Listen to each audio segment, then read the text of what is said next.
watching Teach Me AI with host Nick Niehaus.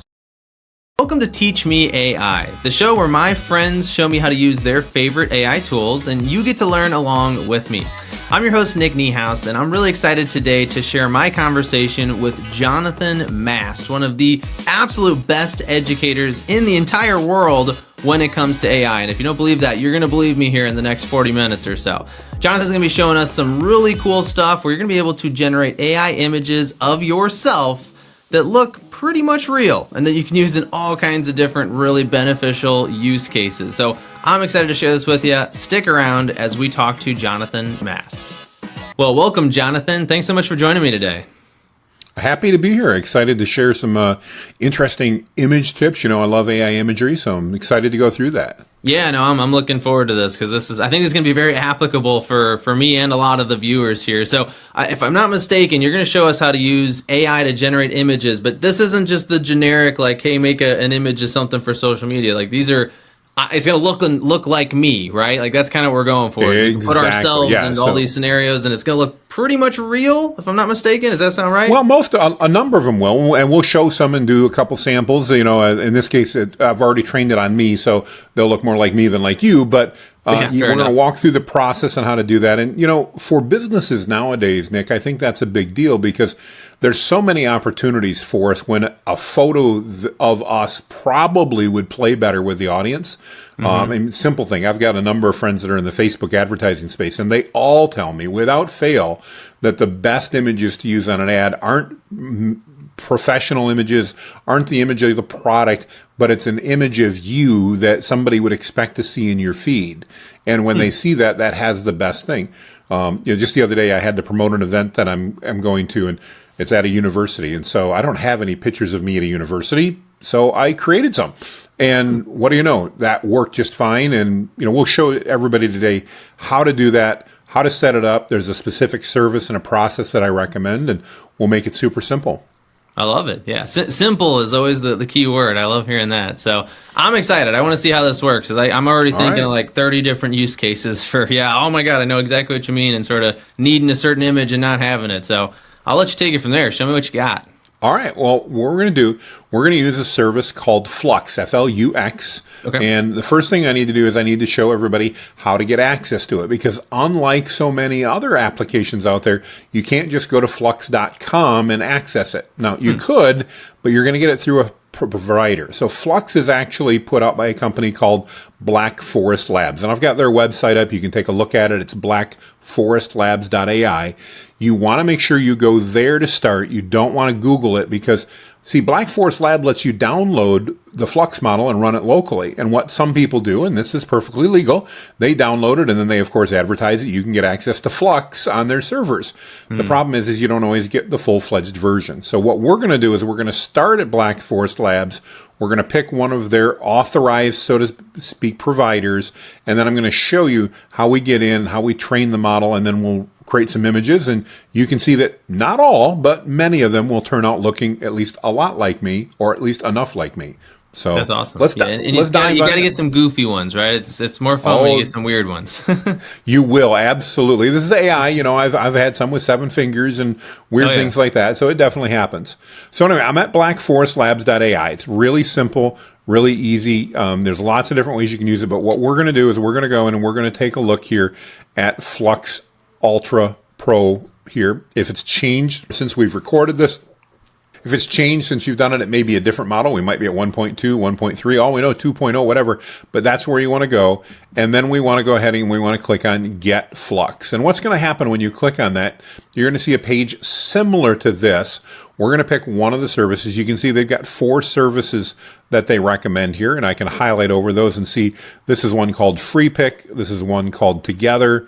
This one's called FAL.ai, which is the one we're going to use today. And then one called Replicate. I don't know all the differences, Nick, so I've learned how to do it on FAL.ai, and so that's the one that we're going to go ahead and click on and use. So when I log in, it's going to bring me right to this page in FAL.ai. So for those of you that wonder, this is basically a site that you can go to and use all kinds of different models on. So more than just Flux, there's literally multiple image models, multiple everything else. But before I can do anything with this, I need to log in or sign up. If you're brand new, just click on the sign up page here, and you're going to see you've got two options to do this. You can sign up with GitHub, which is what I recommend. It works really well, and or SSO. For those of you that aren't familiar, GitHub is been around for a long time. They're very reputable. It's a code repository. So if you're not a programmer, you probably have never heard of it, but you can trust, I'm confident you can trust GitHub. I mean, they've been around for a long time. So we're going to go ahead there and literally just log in my case, because I've already got an account. So I'm going to click on GitHub. It's going to use my GitHub credentials and log me in. And we'll just go ahead and do that. It takes just a moment. And now I'm logged in, and you can see the difference here, because up in the corner now you'll see my picture, and you can see I've got some money that I've deposited with them as well. So one of the things about this model is that in order to use it, you need to pay as you go. It's like putting gas in your vehicle. The longer you drive, the more images you create, the more money you spend. Not a lot of money, but it's important to know you need to do that. What I recommend to most people is when you log in, just put 20 bucks on the account. You could get by with 10, and it will just eat away at that over time. I had put in at the beginning of the year $250, and I've used $15 of it so far.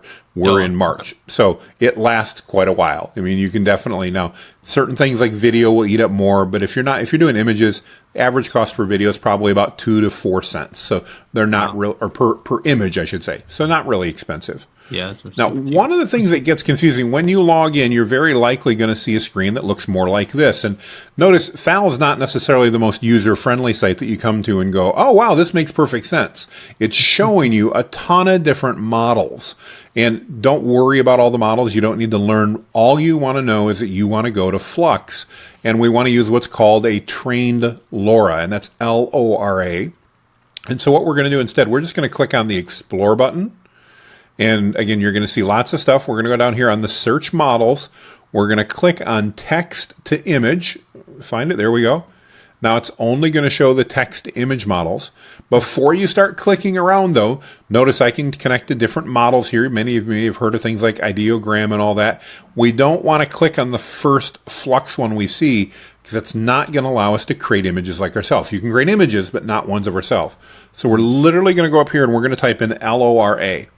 And when we type in LORA, it's going to get hopefully what we want here. And here it is. It's the Flux LoRa Fast Training. So that's the model you want. You want to make sure you go to that page. Now, my page is going to look a little bit different because I've trained a couple models, but when you originally come here, you're not going to see anything on the right. You're just going to see stuff here on the left. And the first thing you need to do, Nick, is you need to get 12 to 24 images of yourself or whoever you're going to train it on. They all need to be the same person. And that can be a combination. I used some pictures I had from a professional photo shoot. I used some selfies. Some were, close up head and shoulders like I show on the video here. Others were like waist up, and I did a couple full body shots just so we could see I wasn't a Greek Adonis. All those types of things put together.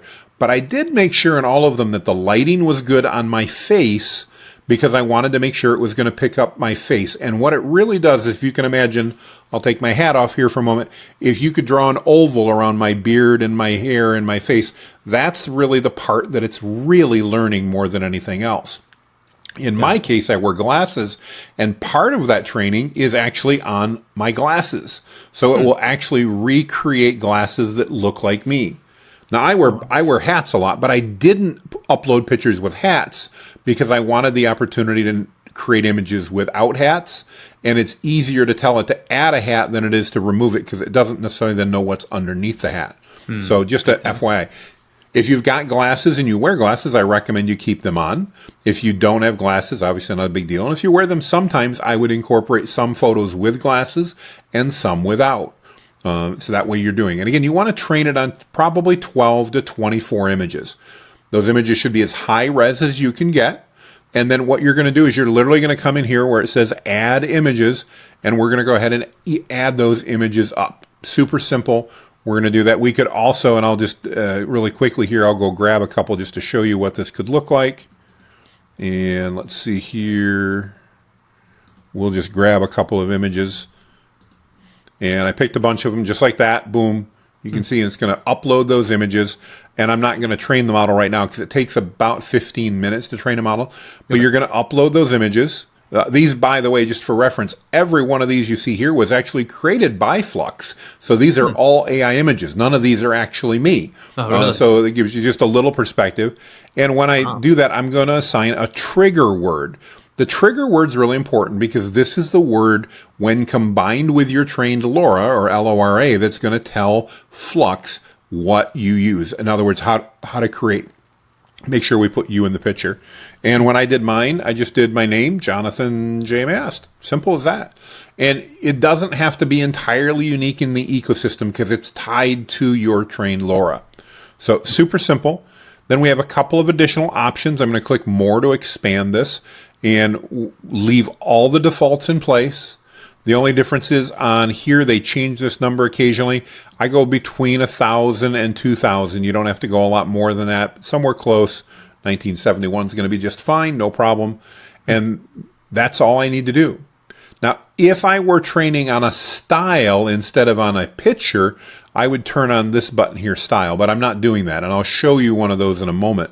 We're going to then go ahead and click start. And it's important to notice with FAL, at least, or FAL.ai, the site we're on, they charge you $2 to create that LoRa. Once that's done, you're going to see your LoRa showing up over here under your training history, and you'll see the completed bar. But again, that takes about 15 minutes. So when it's running, go do something else, open another browser tab, no big deal. When it's done, though, you simply pick the model you want. You're going to have one, and you're going to click Run Inference. Now, one of the questions people, Nick, always ask is, can I change this alphanumeric code? Nope, you can't. No. So which is really dumb in my part. I wish you could. Yeah. If you've got multiple models, you may want to, put a note in what they are. In my case, I know what they are because I've only got two. But I'm going to click Run Inference. And that's what I need to do to start creating photos. I know that I've got the right training model because it threw my trigger word right in here automatically. So far, so good. I mean, am I making sense? Oh, yeah, for sure. Okay. So now the next thing is I need an image prompt. I need to now tell it, what do I want to do? So let's just do something really simple here. Now, I have learned through, we'll do one without and I'll show you, but let's do Jonathan J. Mast, standing, I can't type and talk, so let's just do this transcription-wise. On a beach next to the Pensacola, Florida pier. We'll just make it super simple. That's it. Nothing more. Now, I can get much better, and I'll show you in a moment how I create much better prompts, but that's a place to start. Much like when we're creating the LoRa, we go down here and we have a more setting that we can pick a couple things, and these can definitely be important depending on what you want to do. First thing is image size. I want mine to be kind of portrait style, so I'm going to change that. Notice I've got options. I can do square, portrait, landscape. I can even do custom dimensions if I want. Nice. But I'm going to do just portrait. That's perfectly fine. If I was using a seed, I'm not going to teach you how to do that because, candidly, I haven't done that very much. But that would be uploading a sample image to base it on, and I don't need to do that at this point. Okay. I skip the number of inference steps. I always leave that at the default. I don't ever change that. So that's going to be right in the middle. And then I've got what's called our guidance scale. And the guidance scale currently, and this does change sometimes, ranges all the way from 0 to 35. The higher you get, the more it will follow the training images that you uploaded. And you may go, well, why would I go anything other than 35? Well, when we do that, our skin often tends to look very plasticky and shiny. So you get too high, it actually loses realism, even though it's going to try to follow everything really well.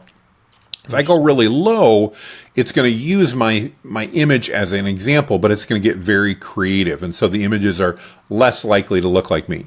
I find a really good spot is about a third of the way up. So I'm generally between 12 and 15, somewhere right in that area. It's a good place to start. You can play around with it and try the images. This is AI imagery, so you will definitely see some variations, but generally that's a good place to start. Next thing I want is number images. So you're going to pay for every image you create. If you're on a budget, you might want to go one at a time. While I am on a budget, they're 3.5 cents a piece on general, so I'm not going to worry about it a lot. We'll spend the 12 cents and be done with it, or 15 cents and be done with it, mainly because I'm impatient. I've got ADD and I don't want to wait. And then the last thing that I want to do is turn on the format. You can save it as a JPEG or as a PNG. If your users aren't familiar with that, I recommend a PNG because it's what they call a lossless compression. In other words, you're going to get more data in the file. The file is going to be a bit bigger, but that means if you need to do something with it later in Photoshop or Canva or something like that, you've got that opportunity to do so. So literally that's it. We're done. We're going to click run, and now we're going to wait a minute. You're going to see the gears going to spin, and it generally takes anywhere from about 15 to 30 seconds to create the images, and we're going to decide if we like them or not. Now, while it's thinking, I want to remind you, I throw away at least half of the images that it creates because they just weren't very accurate. But let's take a look here and see what they look like. So we'll go ahead and expand these. Now, I didn't give it a lot of detail. That's not terribly unlike me, although my beard's not quite perfect, but it's not, I mean, if you didn't know me well, I mean, Nick, you and I have never met in person, for example, so you might see that, and if I didn't say anything, you might not think anything about it and go, oh yeah, that's Jonathan. In this case, nope, it's not, but that's okay. So let's go back to our, hang on, I got to figure out how to move back. I did move back a tab. There we go. And I've got others in here. Probably the closest one is this one right here. We'll see if we can expand on that one and share this tab. There we go. So that's probably the closest, and it's pretty close. My beard's not quite as long, but I did train this on images from about a year ago. My beard wasn't quite as long. There are some things like that that can make a difference as well. That's pretty good, though. I mean, that looks pretty darn It's not real. bad. Yeah, it's not bad. What's really exciting, though, here is I can actually get a lot closer to this by using some other tools. And so not a big surprise. I'm going to go over to ChatGPT a minute. Let me load that up, and I'll share my tab. There we go. And I'm going over to ChatGPT and go, hang on, Jonathan, why are we going to ChatGPT if we're creating images? By the way, I don't like the way that ChatGPT creates images, but it creates great image prompts. And something, if your audience is interested, I'll be happy to give this away for free. We've trained something called Felix, the image prompter. And Felix is designed and trained on the way Flux, the model we're using, creates images. And so we can use this to come up with ideas that we want. And the nice thing about Felix, if I'm lazy, I can just press start. It'll walk me through. Or I can tell the type of image that I'm looking for here. And then it's going to give me 5 different prompts that I can put in to get different images. And it's a really effective way to do it. So let's go ahead and do that really quickly. By the way, I don't have to use my name here. I'm just going to describe the type of photo that I want. Okay. A stocky man with a long white beard and glasses standing on the beach in Pensacola, Florida by the pier.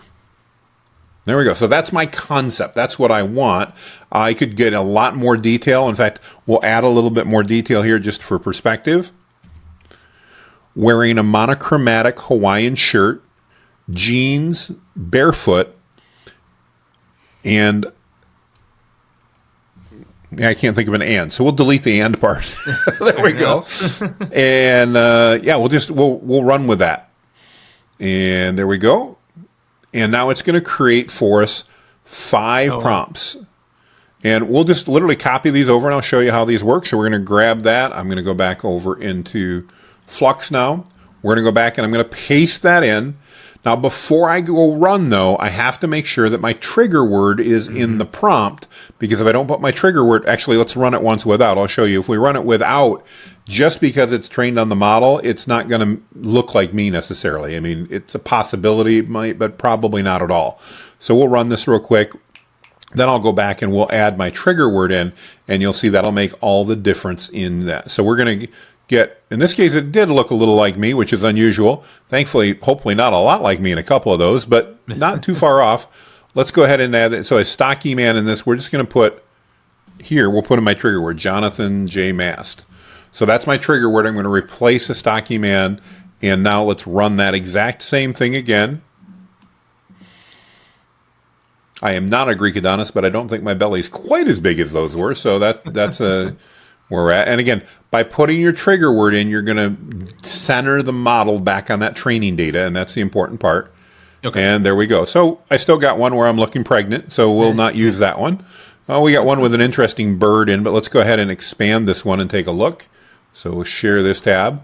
So, as an overall image, not bad. And yeah, I do have a little belly, so that's pretty much spot on. I've got 4 fingers on this hand. That's good.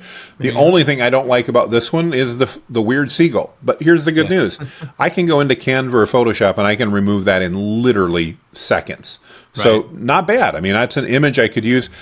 We could say the pier might be a little mixed up. I don't know where those poles come from. Again, it's not perfect, but let's go back and take a look. And you can see I've got other images in here that probably look a little better. But let's go grab another prompt. So we're going to pop over to here and let's grab my prompt 2. Again, keep in mind, like I said, when we do this, you're going to throw away some of the images. It's just the way it is, and you got to be used to that. Yeah. So now this one decided that it wanted to do a painterly impressionistic style. Okay, we'll try that. And we'll just put my name in.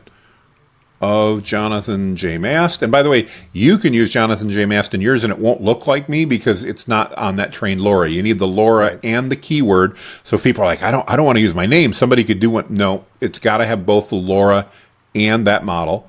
And we'll go ahead and let's run this model and let's see what happens here in a minute. So when you're putting that keyword in, like, does it matter how you use it? Like, do you need, because you're obviously kind of using it as you're referring to you in the sentences you're writing? I find it works best when you do that. Okay, yeah, so don't just drop it at the end of the prompt, like put it in there. You could, but I find that works better. So here we've got a couple different ones. Let's go ahead and open this one up here a minute. So it talked about a painterly style, and I don't know if it's coming through, but this is definitely less photo and more painting-like, and you can see it's changed that a little bit as a result of that. I've got some others that look still pretty photo-related. I'll grab this one here. So this one still looks pretty photographic, not unlike me. So, again, I could definitely pull that one away. Now, you may say, well, Jonathan, you said, the Pensacola Pier. Is that the Pensacola Pier? Nope, but it's a pier going out into the Gulf, and it's close enough, for what we're trying to do here. It's not perfect, but it's got some of that right, and again, we can change that as we go around. So that's an example of how we can use that. Let's just take a quick look at the prompts and see what else we had. So number 3 was a cinematic portrait. Number 4 was a nostalgic vintage style photo. And then number 5 was a surreal interpretation. Now let's say I didn't like these. I want more photorealistic. I can just go back into ChatGPT and say, these are all great, but I want them to be ultra photorealistic and all shot at a golden hour, either morning or afternoon. Now, if you're not a photographer, golden hour is that time of day when the light's supposed to be just perfect. And it happens generally in the morning and generally in the evening. And so by doing that, I can go ahead and do that. So let's take a look here. We'll grab number 1 here a minute. It added in some phrases. And just to show you how this works, we simply go back in, we replace it. We're going to go ahead and, again, replace a stocky man with Jonathan J. Mast. And you may be going, Jonathan, why do you keep mentioning a long beard and glasses? Well, the reason I do is I've learned from trial and error that I don't consistently get a long beard. Sometimes, Nick, I end up with a white beard that looks about the length yours is. That's different, obviously, than mine. So by adding that long white beard, it tends to help out with that and make sure it works better. We'll go ahead and create them. While we're on this one, before I bore everybody with images, I'll play around with that guidance scale just a moment and give you an example. It's always a bit of a crapshoot. I can't promise that we're going to get the type of images that I want. Share the right tab. There we go. And notice now I'm getting more photorealistic style images. Let's go take a look at this one in the golden hour. So again, you can see kind of a golden thing. My beard's a little bit better there. All in all, I mean, I could probably pass that off as me pretty easily. That wouldn't be that hard to do. Wow. And so it's pretty easy to go ahead and start creating these in different locations. I think I shared with you the other day, I had to do one when I was at a university. So I made a picture of me in a Navy blazer at a university. No problem. I could do that. And I can change things to get different shirts or whatever I want. And however I want to do that. But let's create these here a minute, and I'm going to go to the guidance scale to both ends. So it's still going to look like me, but it may take some pretty big creative license. And I say may because AI is a bit of a crapshoot. We're trying it each time to see what happens. You should know it's not like a copy machine. We're not going to be able to use the same prompt in the same setting and get everything to work out perfectly each time. So you can notice here that some of these aren't bad. This one here, let me open that one up. Not too far off, a little bit, but not far. And again, it just took some more creative stuff. Maybe it made my hair a little longer. I'm not even sure exactly what it did, but that's all right. We'll go back, and now let's try the other way. We're going to bring that CFG scale all the way up to the top. And again, this is why you want to create them at different times and styles, because again, there is a randomness built in to AI imagery. And that means with that randomness, you're going to get more random styles occasionally. Hopefully this will do one, and you'll be able to see that at least my skin isn't quite as good when we get here. There we go. Maybe not, though. So let's go ahead and just zoom in on this one here. Share this tab. It's hard to see, but it doesn't, to me, look quite as good. It's, again, hard to see in the image. Right. But again, this is why you want to play around with them until you figure out the one that you ultimately want, and you can go from there. And again, I would imagine with like close-up headshots, you probably see that stuff more. You definitely see it more, yeah. Scenes more than anything, yeah. Right. Yep. But again, you can, probably a good point. I didn't use the perfect image here, but it's an example. The nice thing is, too, if you don't download them, like, Jonathan, you haven't downloaded them as images, I can always go back to my request tabs here. Oh. And here's all my history that I've got. So it's really easy to go back in. And you can see, you can have fun. I was playing around the other day with I found a prompt online, and I thought it was kind of cool. And so I literally did this one here, which is, me in a black T-shirt with a black background, and I tried to have it spell God as a designer. It messed that up. By the way, It doesn't do spelling really well, so you just kind of got to deal with that. That's most of them don't, right? Most of the image generators, from what I've seen, yeah, and it's just part of what happens. It's kind of like I actually did one the other day, and somebody I knew last night was talking to them on Zoom, and they're like, "Hey, I saw that photo. I was trying to read what was on your hat. What was it?" And I'm like, it wasn't anything. It was fake. And they're like, what do you mean it's fake? And I go, well, it wasn't me. It was literally just, the way you had it set up. So, so it's a lot of fun. It's easy to do. You can blow through $10 pretty quickly if you create a lot of images, but we spent probably about $1 doing what we just did right there. So not too bad to create all those images. Nothing. That's amazing. Yeah. What have you found? Like, you gave us an example earlier of ads. So are there other kinds of, like, what are your favorite use cases? Where are you finding people finding this most useful? So I think, everybody needs a better LinkedIn picture. It works really good for your LinkedIn profile photos or whatever. You can definitely, and you can even go, use Felix, that ChatGPT tool, and tell it you want it to be a LinkedIn photo, how you want it to be, you want to be dressed and all that, and it'll go ahead and do that really well and create a great style. I know a lot of people use them just for social media posts. Some use them for fun because it's just hiccups. It's interesting to do. You can also merge styles, as I mentioned. So I've got like a 3D Pixar style that I've trained, and I can actually add that in. And it now, instead of doing a photo of me, makes me look like I'm a Pixar cartoon instead. And those are kind of fun. So I use those on social media sometimes and things like that. Anything where you're looking for engagement. If you have to put together, maybe you're speaking somewhere and you got to put together a speaker's reel, or you just, again, want to update your profile photos, it's a great way to do that without having to hire a professional photographer. And it gives you the ability to change it up literally by the season if you want. So I'm in Alabama at the moment. The seasons don't change a lot, but I used to live in Michigan, and, so I could do a winter one, and I could do an autumn one, and I could do a spring one. And, like it's spring up there right now and it's muddy. Well, I could definitely do one with me, in some mud or whatever, and have fun with that. And in the summer, so you get the opportunity to play around and do that and just have more creativity. Now, I know a lot of people are like, do I have to disclose this that it wasn't real? I don't know the answer to that. I'm real open because, me, I do AI all the time. Right. So I have it as a disclaimer.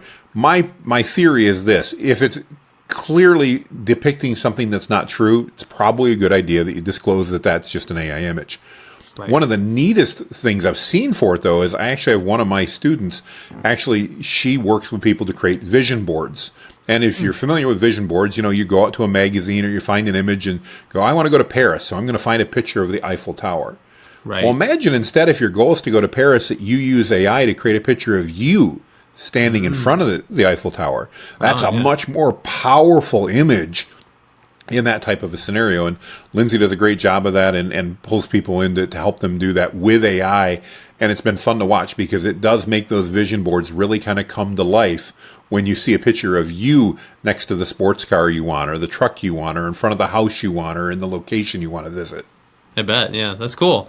Well, yeah, I mean, those are several use cases. I mean, I'm already thinking of a million ways to try to use this stuff. So I got to come back to something you mentioned, the Felix tool. You mentioned you're willing to share that with the viewers. Absolutely. Here. How can they get access to that? So I'm going to go ahead and let me see here. What's the best way to get the link out? Is there a simple way that we can share that link? Yeah, I can. So when we post the video, I can post any kind of links with it. So we'll make sure it's in there for sure. Let's do that. Yeah, I'll send that over to you, so you'll have that you can go ahead and share out.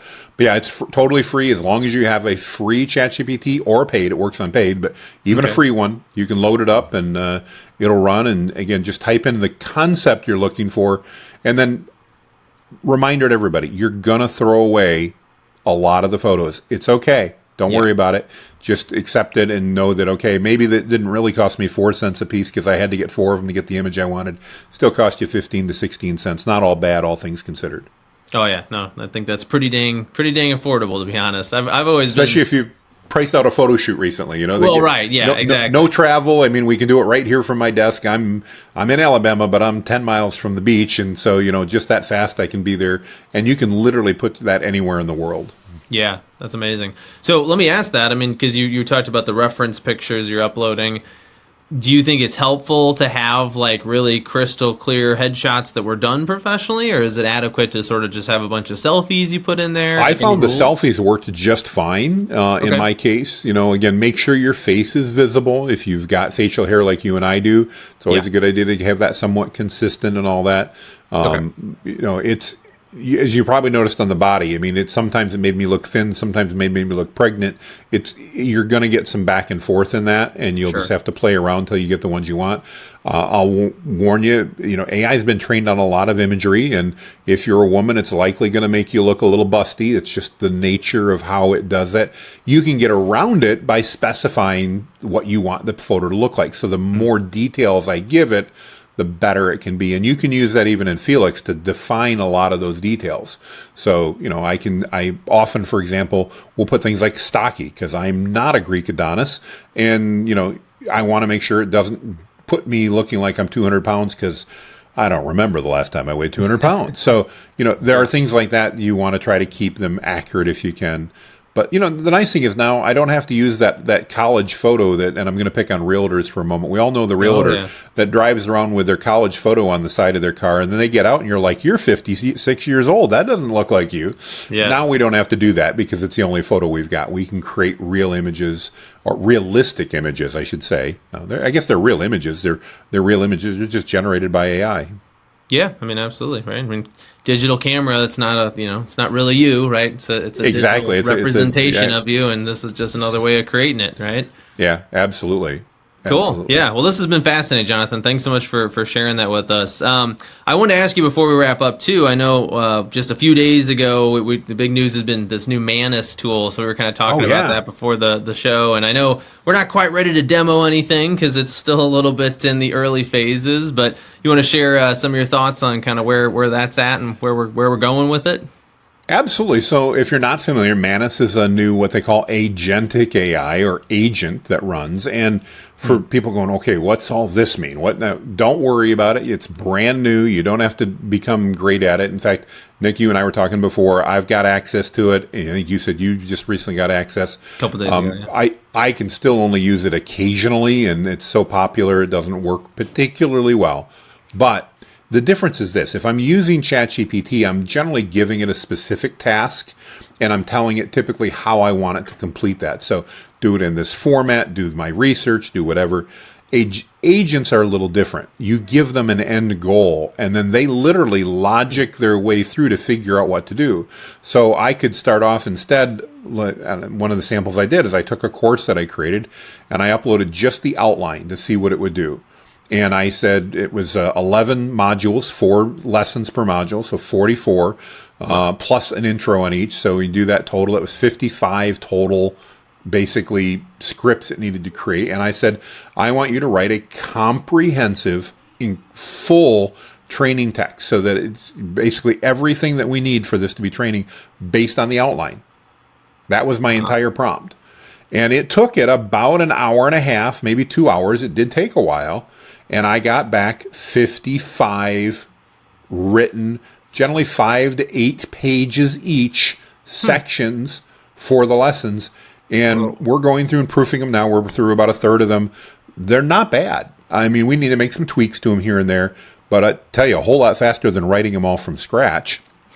And that's just one of many, many examples that agents can do. And this is a really simple one. I mean, you can even, if they determine that, for example, in order to do it, they need to log into your account on something, maybe your Facebook account or your email, they can then hand control back over to you so you can log into your email account, and then it can access your email or whatever the case may be. So really interesting, lots of fun. They use a bunch of computing resources. ChatGPT has a version out as well on their Pro plan, which is $200 a month. Manus is all the rage because it's free at the moment.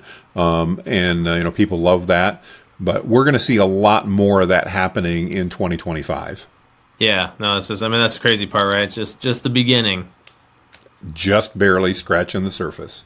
Wow. Yeah, I can't. It's in a while that this stuff is free to use too. Like, I don't understand how they can afford to do that, but I appreciate it.